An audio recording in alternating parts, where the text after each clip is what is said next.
Good morning class. Next gen nursing coaching classes में आपका स्वागत है।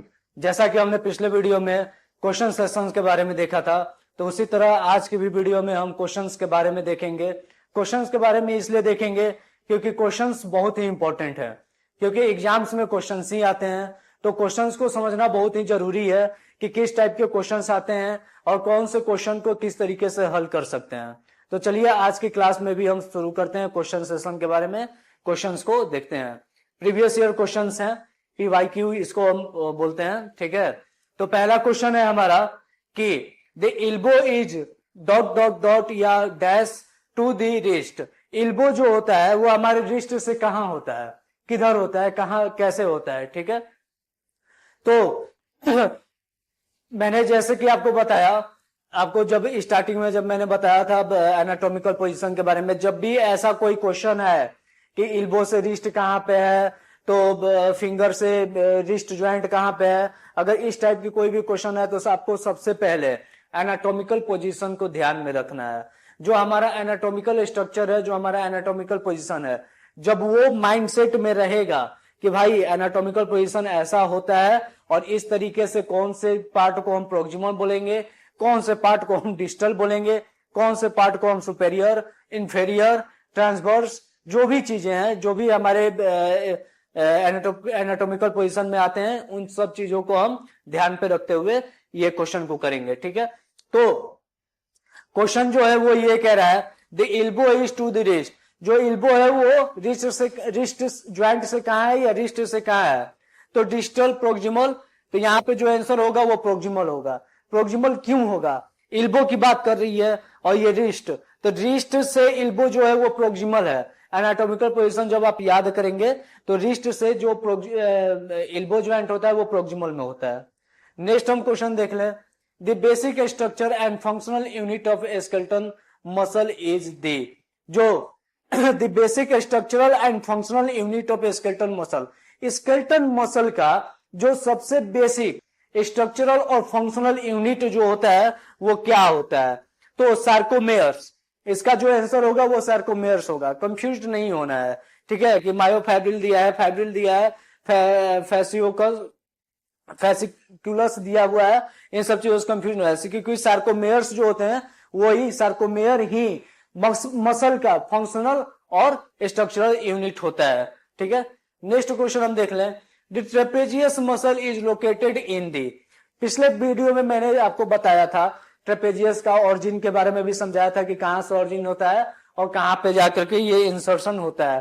तो यहाँ पे जो क्वेश्चन है वो पूछ रहा है trapezius muscle is located in the, कहां लोकेट होता है, तो लोअर लिम्ब में नहीं, फोरआर्म में नहीं, बटक में नहीं, बैक में।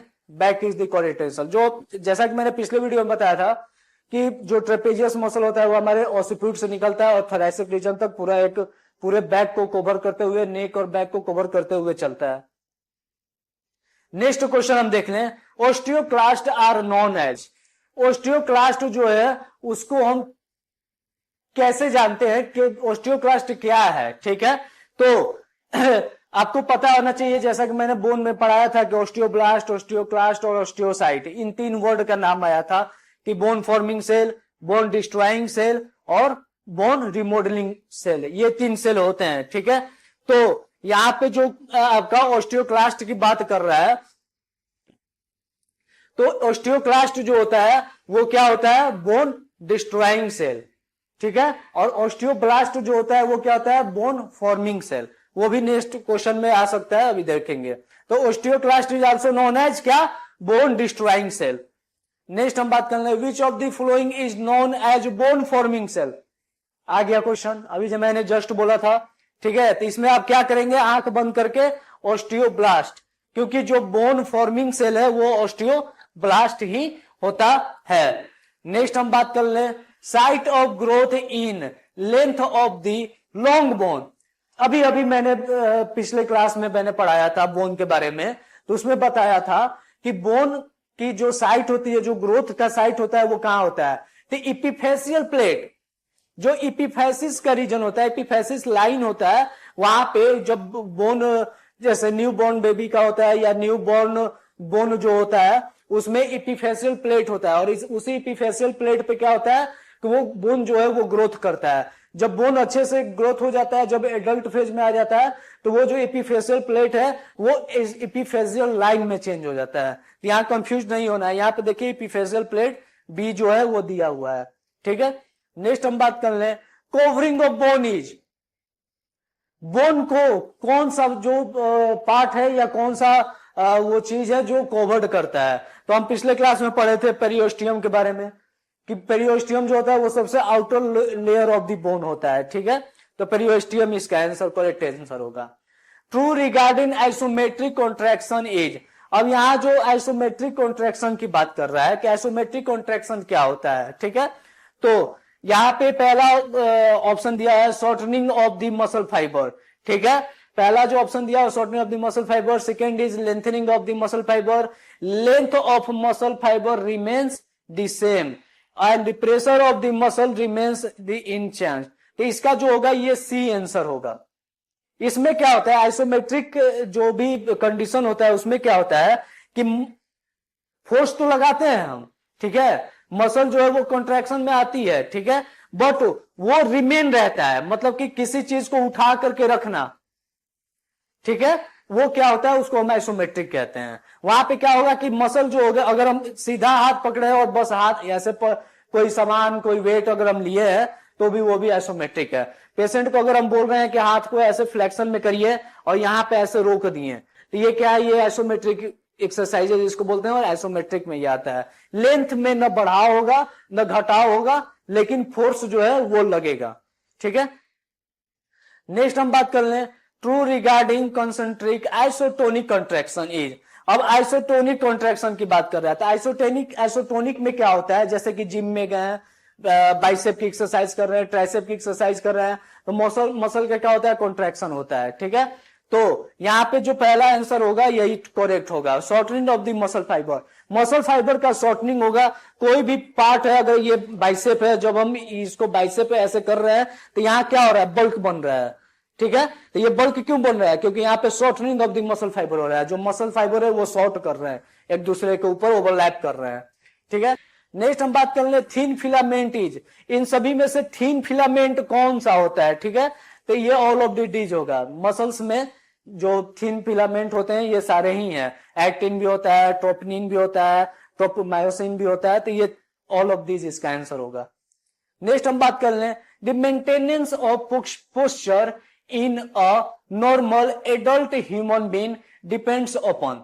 अब यहां कह रहा है कि the maintenance of the posture in normal adult human being depend upon, जो नॉर्मल पोस्चर होता है वो कब डिपेंड करता है, ह्यूमंस में, ठीक है, या एडल्ट ह्यूमन में, ठीक है।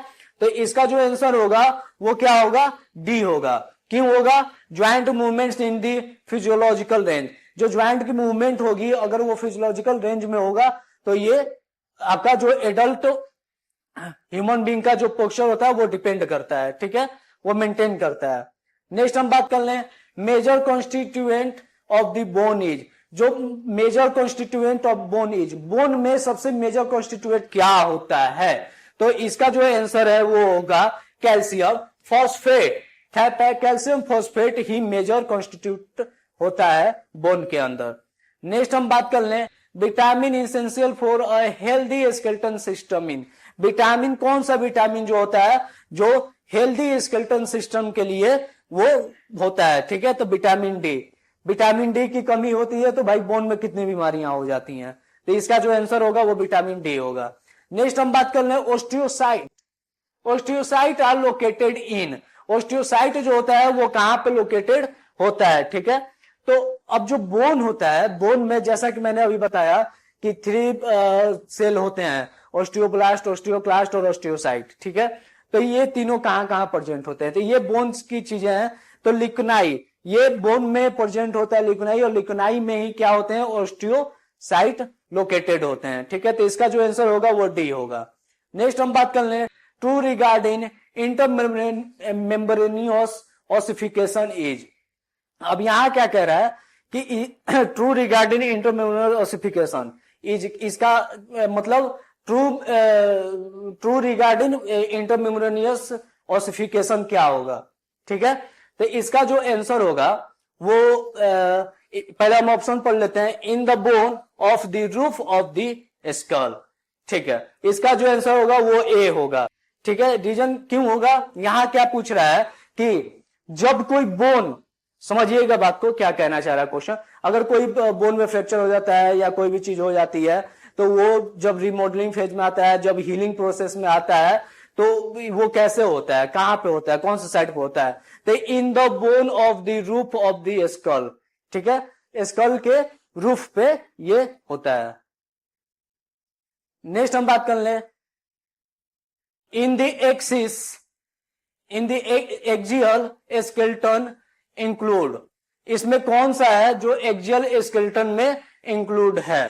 ठीक है, तो इसमें तो ऑल ऑफ दीज होना चाहिए और ऑल ऑफ दीज ही होगा, क्योंकि ये जितने भी चीजें हैं वो सब एक्सियल में ही है, अपेंडिकुलर का ये कोई भी पार्ट्स नहीं है। नेक्स्ट हम बात कर ले, स्मॉलेस्ट बोन इज, सबसे छोटी हड्डी कौन सी होती है, तो स्टेपिस, कान की हड्डी है स्टेपिस। ठीक है, कंफ्यूज नहीं होना है। नेक्स्ट हम बात कर ले, रिलेशनशिप बिटवीन, यहाँ पे थोड़ा सा वो हो रहा है। ठीक है,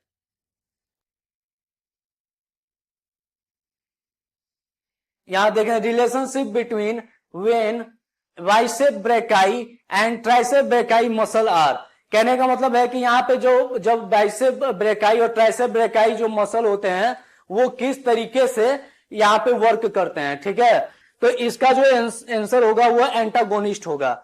जो बाइसेप मसल है वो एंटेरियर का मसल है और ट्राइसेप जो है वो पोस्टेरियर का मसल है। यहाँ पे क्वेश्चन थोड़ा सा वो कट हो गया है, ठीक है, बट क्वेश्चन जो है वो यही है कि relationship between bicep brachii and tricep brachii muscle are, ये दोनों मसल के बीच का रिलेशन क्या है। ठीक है, तो रिलेशन क्या होगा, एंटागोनिस्ट होगा। ये दोनों एक दूसरे के एंटागोनिस्ट में वर्क करते हैं। क्यों, क्योंकि ये आपका एंटेरियर में होता है और ये पोस्टेरियर में होता है। ये अगर कॉन्ट्रैक्शन करेगा तो ये रिलैक्सेशन में रहेगा और अगर ये कॉन्ट्रैक्शन करेगा तो फिर ये रिलैक्सेशन में रहता है।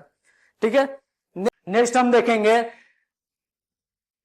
Main abductor muscle of the upper limb is, main abductor muscle कौन सा होता है, अबडक्शन कौन कराता है, हाथ के अपर लिम्ब के जो मूवमेंट्स हैं, अबडक्शन, अडक्शन, फ्लेक्शन, एक्सटेंशन, ये मैंने जो हमारे कोचिंग का, जो हमारे क्लासेस का पर्सनल एप्लीकेशन है उस पे वीडियो पड़ी हुई है और उस पे लाइव स्ट्रीमिंग में ये सब क्लासेस हो चुकी हैं, तो आपको पूरी मूवमेंट बता दी गई है। तो यहाँ जो अबडक्टर मूवमेंट की बात कर रहा है, अबडक्टर मसल की बात की जा रही है कि अबडक्टर मसल जो है वो कौन सा होता है। ठीक है, और कौन सा मसल जो है वो हेल्प करता है, तो डेल्टॉइड मसल, जो डेल्टॉइड मसल है वो हमारी शोल्डर की मसल है, तो इसलिए कंफ्यूज नहीं होना है, डायरेक्ट आंसर करना है। ठीक है, नेक्स्ट हम बात कर लें, Haversian canal towards with the lamellae and surrounded is known as, simple सा क्वेश्चन है। अगर ये जो Haversian canal towards with the lamellae and surrounding is known as क्या, द हैवर्सियन सिस्टम। ठीक है, हैवर्सियन सिस्टम जो है उसी को हम ये बोलते हैं। तो लास्ट तक बनने के लिए वीडियो के आपका बहुत बहुत धन्यवाद, और ऐसे ही वीडियो के लास्ट तक बने रहें ताकि और भी क्वेश्चंस के साथ हम आए और आपकी कंफ्यूजन को हम लोग क्लियर करते रहें। Thank you.